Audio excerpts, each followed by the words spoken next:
Maka orang yang punya pengharapan, dia akan kuat dibandingkan orang yang tidak punya pengharapan. Kalau engkau punya pengharapan, seberat apapun hidupmu, engkau jauh lebih kuat dibandingkan orang yang tidak punya pengharapan. Makanya maunya iblis adalah engkau putus asa, engkau putus pengharapan. Jangan mau. Iblis datang mencuri, membunuh, membinasakan, mencuri harapanmu, mencuri imanmu, mencuri damaimu, mencuri sukacitamu. Jangan kasih. Jaga pengharapan, iman, kasih. 1 Korintus 13 jelas dikatakan. 3 hal ini nggak boleh hilang dalam hidup.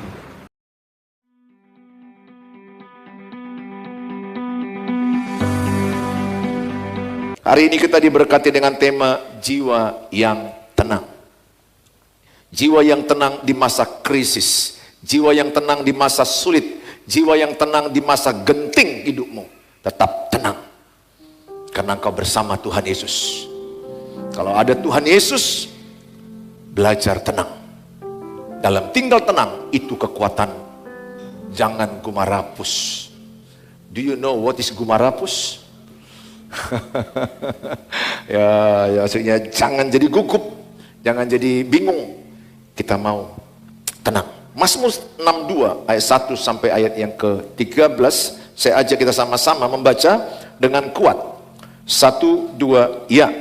Untuk pemimpin biduan menurut Jedutun Mazmur Daud. Ayat 2, hanya dekat Allah saja aku tenang, daripadanya lah keselamatanku. Hanya dialah gunung batuku dan keselamatanku, kota bentengku. Aku tidak akan goyah. Berapa lamakah kamu hendak menyerbu seseorang, hendak meremukkan dia, hai kamu sekalian, seperti terhadap dinding yang miring, terhadap tembok yang hendak roboh? Mereka hanya bermaksud menghempaskan dia dari kedudukannya yang tinggi. Mereka suka kepada dusta, dengan mulutnya mereka memberkati, tetapi dalam hatinya mereka mengutuki.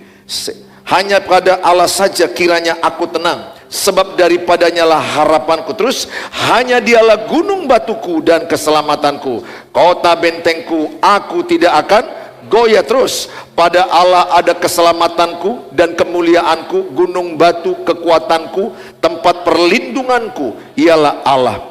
Percayalah kepadanya setiap waktu, hai umat, curahkanlah isi hatimu di hadapannya. Allah ialah tempat perlindungan kita. Hanya angin saja orang-orang yang hina, suatu dusta saja orang-orang yang mulia. Pada neraca mereka naik ke atas, mereka sekalian lebih ringan daripada angin. Janganlah percaya kepada pemerasan, janganlah menaruh harap yang sia-sia kepada perampasan. Apabila harta makin bertambah, janganlah hatimu melekat padanya. 1 kali Allah berfirman, 2 hal yang aku dengar, bahwa kuasa dari Allah asalnya, dan daripadamu juga kasih setia, ya Tuhan, sebab engkau membalas setiap orang menurut perbuatannya. Saudara yang saya kasihi, bagaimanakah jiwa kita dapat tenang? Yang pertama, karena menjadikan Yesus atau Allah juru selamatku. Mazmur 62 ayat 2 dan 3. Hanya dekat Allah saja aku tenang, daripadanya lah keselamatanku. Hanya dialah gunung batuku dan keselamatanku, kota bentengku. Gunung batu itu melambangkan Tuhan, kekuatanku, kata Daud. Kota bentengku itu melambangkan pertahanan, perlindungan. Itulah kota benteng. Jadikan Tuhan kota bentengmu, jadikan Tuhan gunung batumu, menjadi kekuatan, menjadi pertahanan. Ketika engkau merasa nggak tahan, jadikan Tuhan kota bentengmu, kota benteng yang selalu membentengimu, menjagamu, melindungimu, membelamu dengan setia.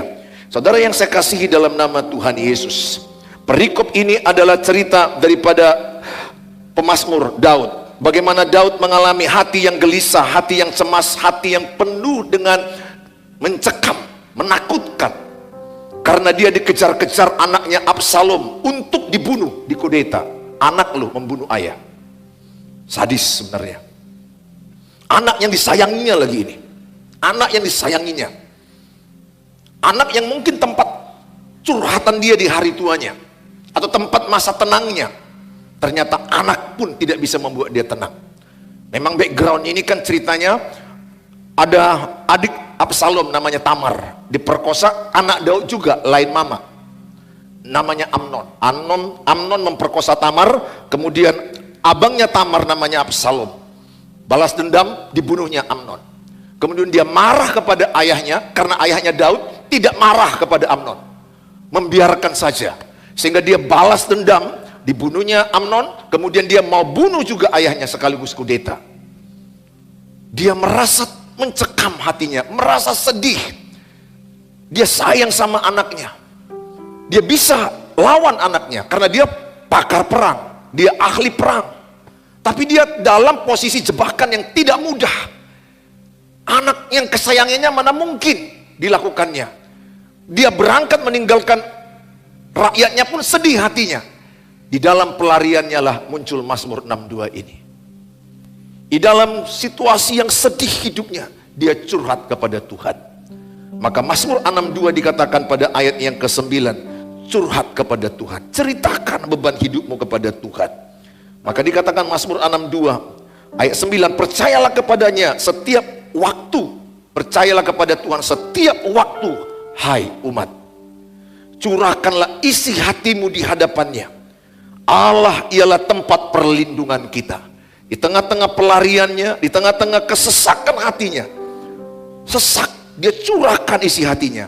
Saya percaya dia nangis waktu itu. Walaupun ini tidak tertulis kata nangis, tapi bisa kubayangkan kalau anak saya seperti itu. Saya bisa merasakan begitu sesak hatinya, dan dia mencurahkan isi hatinya. Dengar, bagi engkau yang mungkin sedang mengalami sesak hatimu karena persoalan, karena banyak tantangan dalam hidupmu, cerita sama seseorang. Jangan pernah pendam sendiri. Jangan pernah tanam di hatimu sendiri. Cerita. Dalam ilmu psikologis, kalau engkau menceritakan kepada seseorang, 50% sembuh hatimu, lega hatimu. Daripada kau tahan-tahankan, kuat kok aku bisa kok. Jangan anggar jago. Cukuplah ayam jago, anggar jago. Nggak ada yang kuat di dunia ini. Setiap orang yang hebat pun pernah di titik terendah. Mau presiden, mau raja, apa kurangnya Raja Daud? Asal perang menang, seberapanya lah Absalom. Ini kan konflik interest yang tidak mudah dia menyelesaikannya. Kalau musuhnya Filistin, dihabisinya. Singa dihabisinya, beruang dihabisinya. Anak sendiri mau dibunuh mana mungkin. Banyak orang mengalami konflik interest dalam hidup ini. Beberapa hari yang lalu saya melihat sosial media, ada sosial media yang sangat membuat saya menangis karena saya mengulang-ulanginya dari TikTok. Ini kisah nyata. Kemudian seorang ayah yang sudah stroke, di kursi roda, 3 anak-anaknya udah menikah. Kemudian datanglah dinas panti sosial, panti jompo dari pemerintah. It's okay, very good. Panti jompo, panti sosial bagus, nggak ada salah dengan masalah itu. Tetapi yang paling sedih dari bapak ini adalah ketika dia mau diambil dari rumahnya, rakyat banyak datang, tetangga-tetangganya, kemudian divideokan. Ternyata videonya dipiralkan.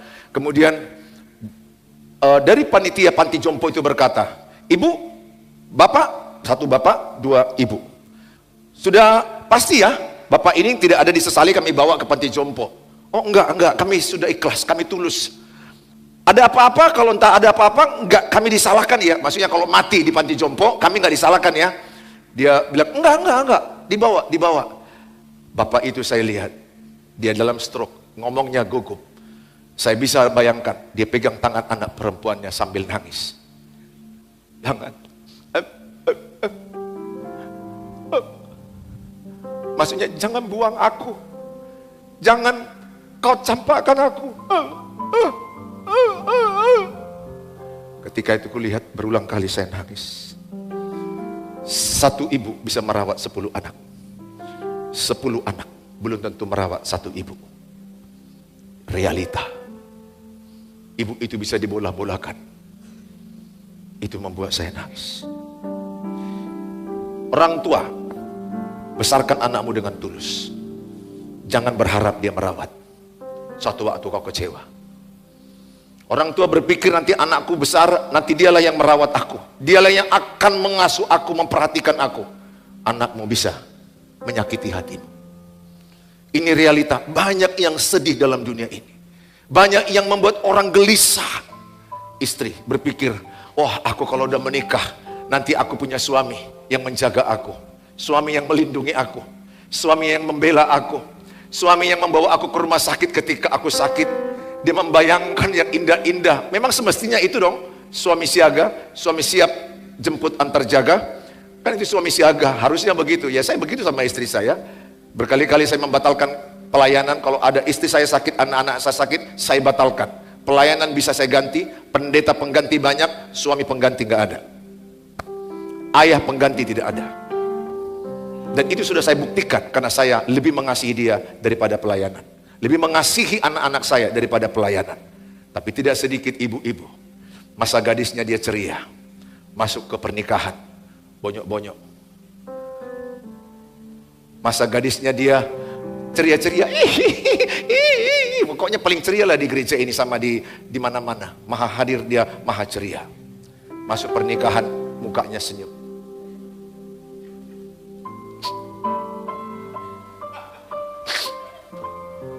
Aku masuk dalam gua singa. Dengan hukum pernikahan hanya maut memisahkan. Ya, ada loh istri yang berharap suaminya, cepatlah Tuhan kau panggil dia, supaya aku bisa kawin lagi. Karena hukum pernikahan hanya maut yang memisahkan. Berarti matikanlah dia. Atau sebaliknya suami yang minta istrinya, matikanlah dia. Karena ternyata aku masuk pada betina, masuk kepada beruang betina yang mengerikan. Wah, ternyata istriku pampir. Yang waktu pacaran kelihatannya amit-amit, tapi setelah menikah imut-imut, tapi setelah menikah amit-amit. Lebih baguslah engkau menikah dari seorang pria kau lihat security wajahnya mengerikan, tapi hatinya Hello Kitty. So sweet. Saudara, banyak yang menyedihkan. Karena saya konselor keluarga, konselor pernikahan, banyak yang begitu mencekam hidup mereka, jiwa mereka. So that's why my children yang masih belum menikah, be careful. Jangan memilih pacar, pilihlah calon suami, pilihlah calon istri.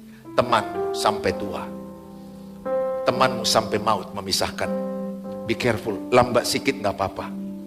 Jangan terlalu terlambat juga ya, nanti kelewatan kereta apinya. Akhirnya tinggal kau sendiri ya. Saya ingatkan, karena ada juga orang terlalu seleksi dia. Saya ingatkan nama saudara, banyak orang mengalami gangguan jiwa. Jiwanya tidak tenang, malam gelisah. Jiwanya dilanda banyak persoalan. Mungkin engkau hari ini, saya rindu nanti mendoakan engkau. Jadikanlah hanya dekat Allah saja, aku tenang. Tepuk tangan yang meriah bagi Tuhan Yesus. Katakan sama-sama, hanya dekat Allah saja aku tenang. 1, 2 ya.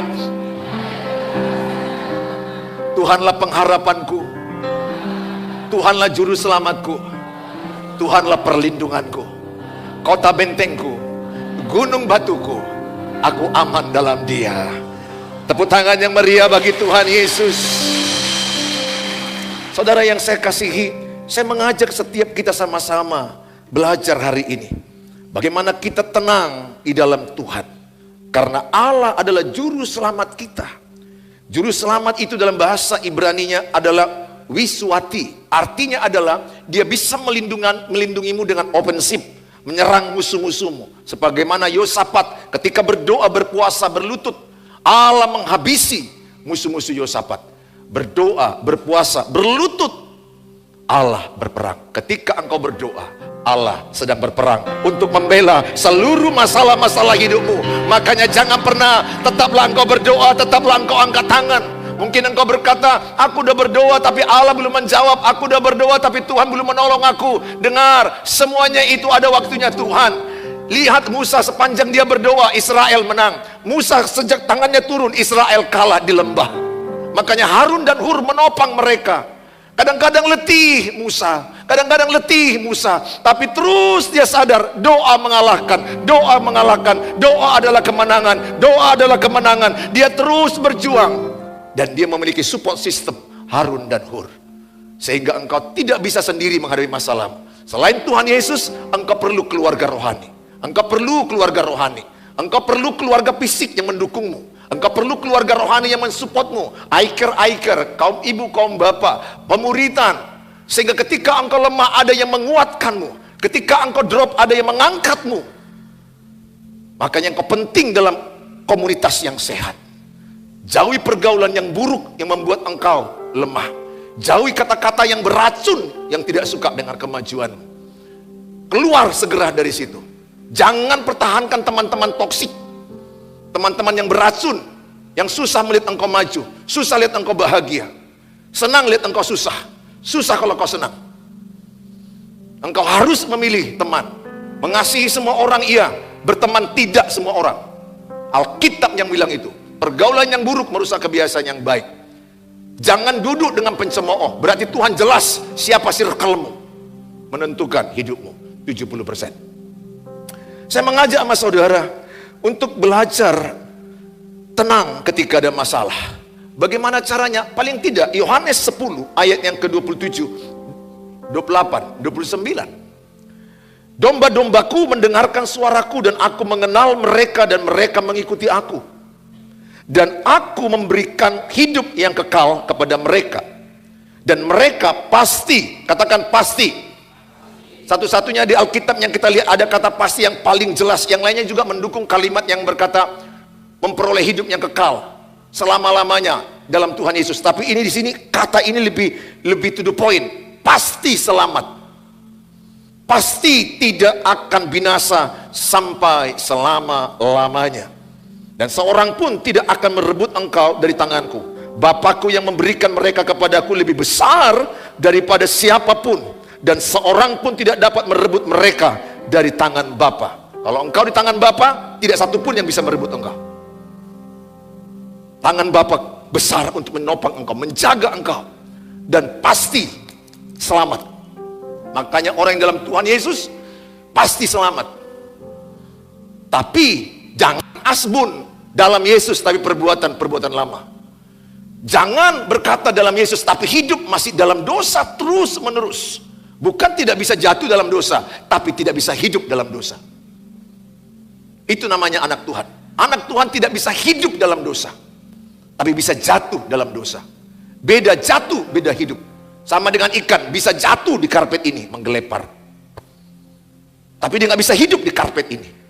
Anak Tuhan Yesus nggak bisa jatuh dalam pornografi, nggak bisa hidup dalam pornografi, maaf.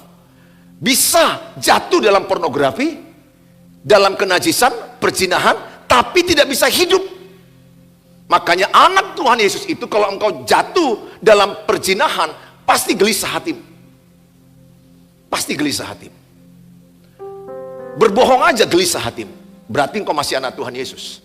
Tapi kalau kita berbohong tapi tenang-tenang aja, bahkan melayani, bahkan kelihatannya seperti nabi, padahal nabi sulon, nabi rongon, engkau sedang membohongi dirimu sendiri. Saya mengajak setiap saudara supaya engkau bertobat, tinggalkan hidup yang lama. Tinggalkan hidup yang lama. Sehingga engkau yakin dengan iman, bukan saya sempurna, saya juga bisa salah.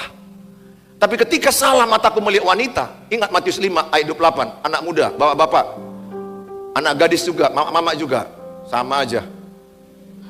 Penyakitnya sama aja. Emansipasi wanita kalian. Nggak mau kalah, nggak mau ketertinggalan. Sehingga sama rusaknya. Sehingga ketika melihat wanita serta menginginkan, itu berzina. Itu Matius 5 ayat 28. Makanya ku jaga mataku melihat kalian. Ku jaga mataku melihat wanita.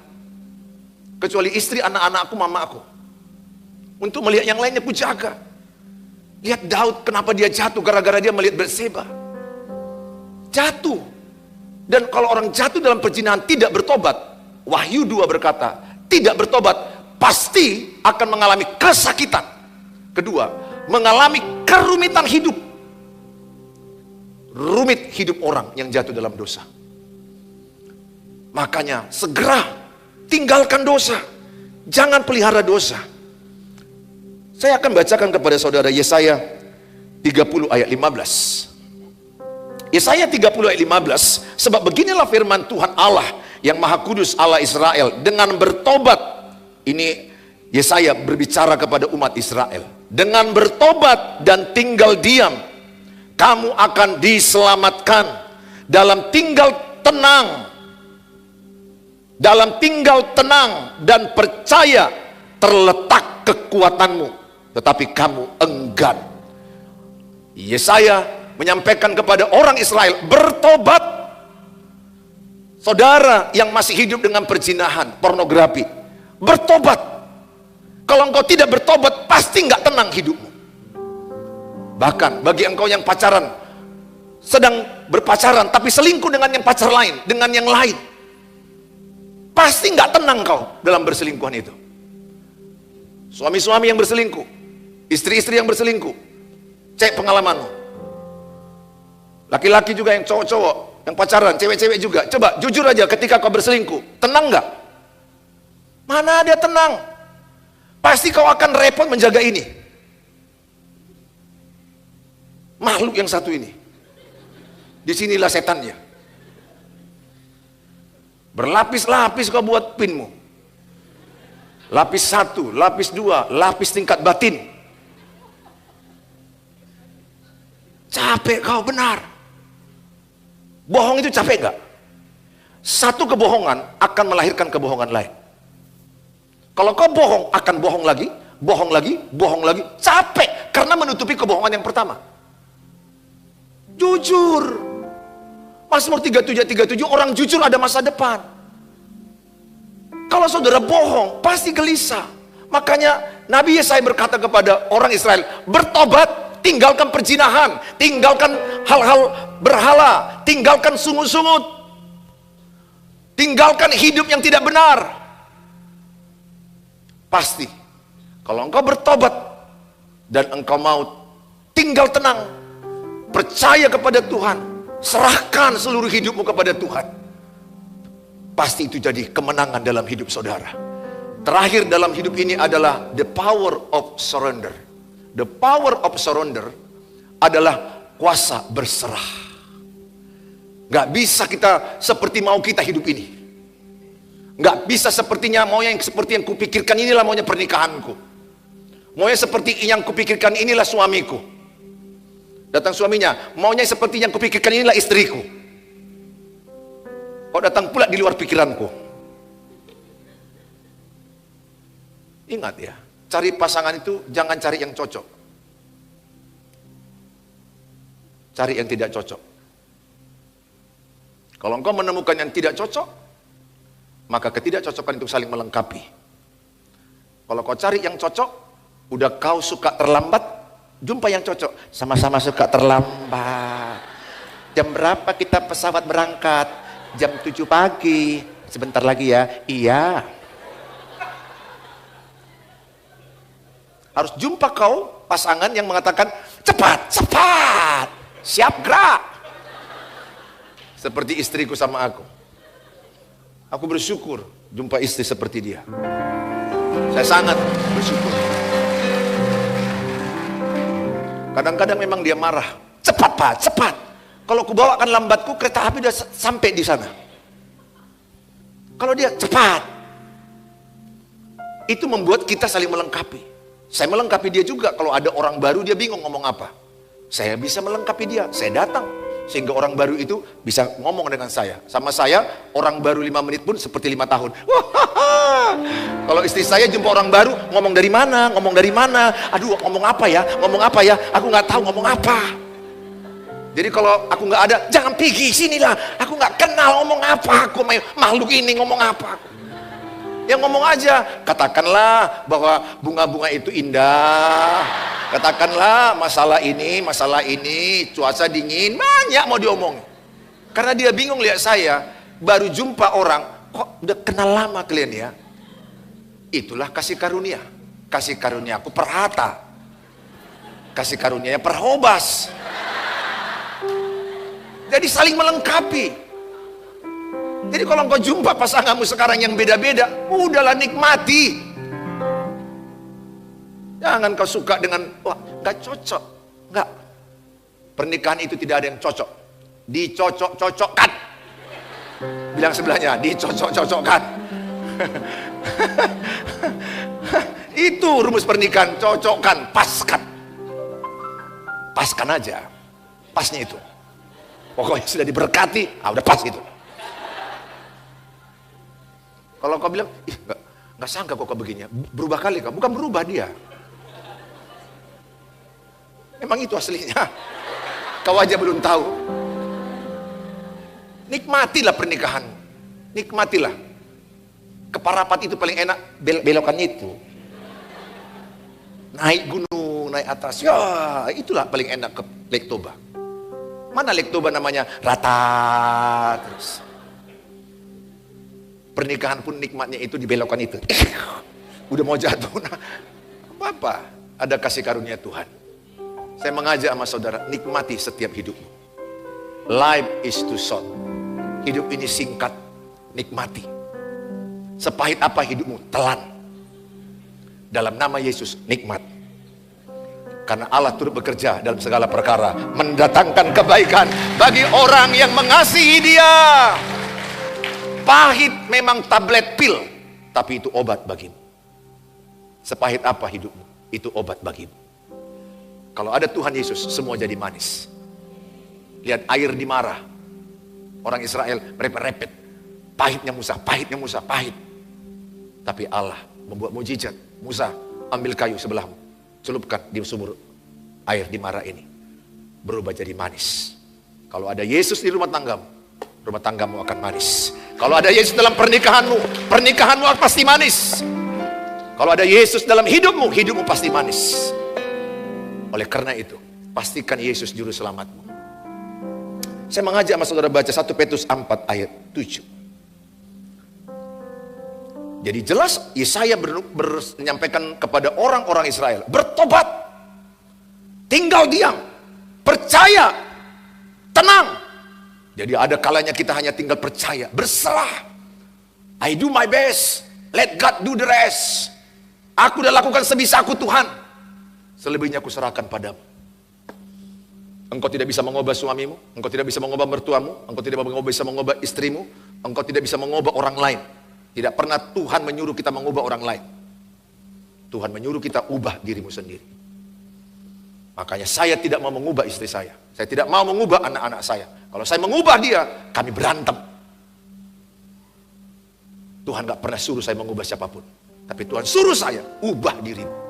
Maka doa saya dalam pernikahan, dalam keluarga, ubah saya Tuhan. Supaya lewat perubahan saya, istriku dimenangkan, anak-anakku dimenangkan, keluargaku dimenangkan. Pusat perubahan ada pada saya, bukan pada orang lain. Sepanjang engkau masih menuntut, sepanjang itu pertengkaran dalam hidup. Berhenti menuntut. Tuhan gak suruh kita menuntut, tapi Tuhan suruh kita mengasihi, menerima orang lain apa adanya. Kasih itu akan mengubah dia. 1 Petrus 4 ayat 7. Kesudahan segala sesuatu sudah dekat. Karena itu kuasailah dirimu, jadilah tenang, supaya kamu dapat berdoa. Jadi ketika ada masalah, kuasai dirimu. Jangan cepat-cepat ngomong. Lagi marah jangan ambil keputusan. Lagi marah jangan cepat ngomong. Amsal katakan orang bijak itu menunda marahnya, menunda kata-katanya. Orang bodoh itu meledakkan amarahnya. Dirimu yang mana? Bijak atau bodoh? Kalau dirimu langsung meledakkan, bodoh. Tahan dulu. Jangan langsung ngomong. Bahkan kalau engkau mau ngomong, doa dulu. Apalagi saat marah. Saat kau marah, kau bisa ngomong sama pasanganmu. Kalau begini putus kita, cerai kita. Nyesal aku lihat kau. Itu keputusan yang salah saat marah. Karena saat marah setan menguasaimu. Kata-katamu tidak terkendali. Kata-katamu bisa tidak kau kuasai lagi. Makanya saat orang marah, jangan dengar. Mana tahu di sini ada pernah orang marah samamu, entah apa dibilang dia, ingatlah kok baik. Dia lagi tidak sadar apa yang diucapkan dia. Doamu apa? Ampunilah dia Bapa, sebab dia tidak tahu apa yang dia perbuat. Ya, nggak perlu kau menjadi marah. Orang yang dewasa rohani itu tenang di tengah badai. Melihat rohani orang kuat bukan saat di gereja, bukan saat khotbah, saat ada badai kelihatan rohaninya kuat. Saat engkau marah kelihatan asli hidupmu. Saya berdoa, kuasai dirimu, jadilah tenang supaya engkau dapat berdoa. Dengan tinggal tenang, disitulah kekuatanmu. Kenapa kau bisa tenang? Karena kau percaya Tuhan juru selamat. Namanya juru selamat, ahli menyelamatkan. Namanya juru ketik, ahli mengetik. Namanya juru mesin, ahli mesin. Tuhan Yesus, juru selamat, ahli menyelamatkanmu. Makanya kalau ada masalah pernikahan, jangan salah curhat. Kau curhat pula sama orang yang salah. Begini loh Eda, suamiku dipukul aku tadi pagi. Aku bukan ngajar-ngajar ya Eda, ini sekedar masukan. Kalau kau dipukulnya, siapkan batu. Parah. Bubar rumah tangga ini. Kau salah cerita sama orang, salah guru, namanya salah guru. Ngerti salah guru? Berarti yang salah-salah dimasukkan dalam dirimu. Salah berpikirlah dirimu. Kesalahan pikiranmu. Syukur Tuhan Yesus guru kita. Dia juru selamat. Maka dikatakan Matius 11 ayat 28. Marilah kepadaku yang letih, yang lesu, yang beban berat. Aku akan berikan kelegaan. Ketika kau datang kepada Yesus, saya percaya Dia akan membuat engkau tenang dan lega. Bukan berarti masalahmu selesai. Bukan. Masalah itu mendewasakanmu. Masalah itu membentuk karaktermu. Rendah hati, ramah, lemah lembut, murah hati. Makanya diizinkan Tuhan untuk mendewasakan rohanimu. Bukan Tuhan tidak tahu masalahmu, tapi diizinkannya beberapa waktu supaya lewat masalah itu kesombonganmu digilas.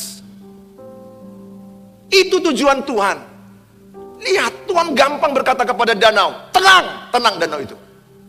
Tapi hatimu yang bergejolak, hatimu yang marah, hatimu yang iri hati, hatimu yang sakit itu, hatimu yang emosi negatif itu, Tuhan tidak bisa intervensi kalau tidak kau putuskan.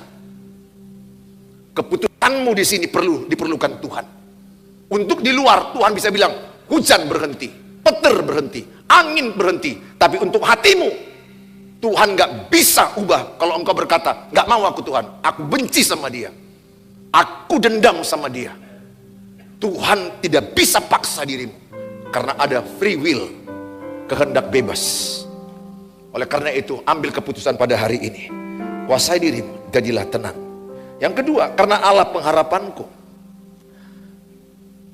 Mazmur 62 ayat yang kelima. Ayat yang keenam. Hanya pada Allah saja kiranya aku tenang, sebab daripadanya lah harapanku. Allah adalah harapan kita. Ibrani 6 ayat yang ke-19. Pengharapan itu adalah sau yang kuat dan aman bagi jiwa kita, yang telah dilabuhkan sampai ke belakang tabir. Saudara pernah lihat di Pelabuhan Belawan atau Tanjung Priok atau di Gunung Sitoli ada pelabuhan, ada kapal yang berlayar. Maka ketika dia tiba di situ berlabuh, dia turunkan jangkar, sauh. Itulah menjadi penguat dia ketika ada nanti angin, kapalnya nggak pergi, tetap dia ada di situ secara kekuatannya tentunya. Maka orang yang punya pengharapan, dia akan kuat dibandingkan orang yang tidak punya pengharapan. Kalau engkau punya pengharapan, seberat apapun hidupmu, engkau jauh lebih kuat dibandingkan orang yang tidak punya pengharapan. Makanya maunya iblis adalah engkau putus asa, engkau putus pengharapan. Jangan mau. Iblis datang mencuri, membunuh, membinasakan, mencuri harapanmu, mencuri imanmu, mencuri damaimu, mencuri sukacitamu. Jangan kasih. Jaga pengharapan, iman, kasih. 1 Korintus 13 jelas dikatakan, 3 hal ini nggak boleh hilang dalam hidupmu. Imanmu jangan hilang, pengharapanmu jangan hilang, kasihmu jangan hilang. Apapun terjadi, jaga, keep. Aku tetap beriman pada Tuhan, aku tetap berharap pada Tuhan, dan aku tetap memiliki kasih Tuhan. Sepanjang itu tidak hilang, hidupmu diberkati Tuhan. Pembelaan Tuhan menyertai engkau. Tetap jaga iman, pengharapan, dan kasih. Kalau ini ada padamu, saya percaya pertolongan Tuhan, mujizat Tuhan, penyertaan Tuhan. Pengharapan itu kekuatan. Masih ada Tuhan. Saya mau ingatkan kepadamu. Yang ketiga, Tuhan itu adalah perlindungan. Dialah perlindungan. Seberat apa hidupmu, Tuhanlah perlindungan. Saya mau sampaikan kepadamu, engkau adalah orang yang kuat dibandingkan yang kau pikirkan tentang dirimu. Iblis suka mendakwa dirimu, kau lemah, kau nggak bisa, kau nggak ada apa-apanya, kau habislah, kau matilah, kau hancurlah hidupmu. Itulah iblis. Tapi saya mau katakan, engkau lebih kuat daripada apa yang kau bayangkan tentang dirimu. Coba cek, berapa tahun umurmu? Katakan 20, 30, 40, 50, 60. Coba cek ke belakang. Udah berapa banyak masalah yang kau hadapi? Yang kalau kau pikir-pikir, seharusnya aku nggak bisa lewat masalah itu. Harusnya dengan masalah itu aku mati. Harusnya dengan masalah itu aku udah kalah. Tapi lihat berapa banyak masalah yang sudah kau lewati. Artinya kau kuat. Jangan percaya iblis yang mengatakan kau lemah, kau nggak ada apa-apanya. Iblis bapak pendusta. Yohanes 8 ayat 44. Dia terus mendustaimu.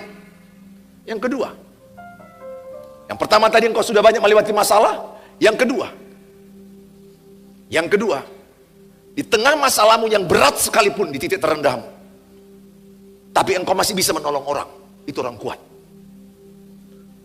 Uangmu nggak ada, nggak cukup, tapi datang orang minta beras lah.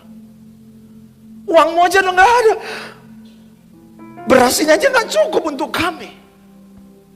Tapi kau memberikan yang sedikit itu. Kau menolong orang lain di tengah kesusahan hidupmu, itu maksudnya. Artinya kan berarti kau kuat. Orang lemah nggak sanggup lagi nolong orang. Tapi kau masih bisa menolong orang, itu artinya kau kuat. Yang terakhir, jangan pernah berharap pada manusia. Kecewa. Berharap kepada Tuhan. Hanya Tuhan saja tempat pengharapan. Selagi dia masih manusia, jangan berharap sama dia. Kenapa nggak boleh berharap kepada manusia? Yang pertama, manusia itu terbatas. Dia terbatas menolong. Kedua, manusia itu berubah-ubah. Sebentar bilang iya, sebentar bilang tidak. Yang ketiga, manusia itu kalau dia memberi, mengungkit-ungkit apa yang diberi. Menceritakan apa yang diberikannya kepadamu. Nggak usah berharap pada manusia. Kalau engkau berharap pada manusia, pasti kecewa. Malam ini, beberapa di antaramu kecewa karena kau berharap pada manusia. Pulanglah dari ibadah ini. Jangan pernah berharap pada manusia. Berharap saja hanya kepada Tuhan. Kalau engkau berharap hanya kepada Tuhan, saya percaya Dia Bapa yang baik, Dia gunung batu, Dia kota benteng, pasti membela setiap anak-anak yang datang kepada Dia. Tepuk tangan yang meriah bagi Tuhan Yesus. Berharaplah kepada Tuhan. Saya percaya kalau engkau berharap pada Tuhan, tenanglah hatimu. Berharap kepada suamimu, kau kecewa. Berharap kepada mertuamu, engkau kecewa. Berharap kepada orang yang kau banggakan, kecewa. Sedikit yang dikasihnya, tapi sudah diceritakannya kemana-mana. Itu apa? Lebih bagus kau berharap kepada Tuhan. Tuhan yang menggerakkan dengan berbagai cara. Tuhan punya cara menolong hidup. Tuhan punya cara, jangan atur Tuhan bagaimana caranya. Tugasmu dan tugasku, cukup percaya sama Dia. Jangan atur Tuhan. Tuhan tahu seluruh cerita hidup. Dia punya cara untuk menolongmu. Kita datang kepada Tuhan dan berkata, hanya dekat Allah saja aku tenang. Tenanglah kini hatiku.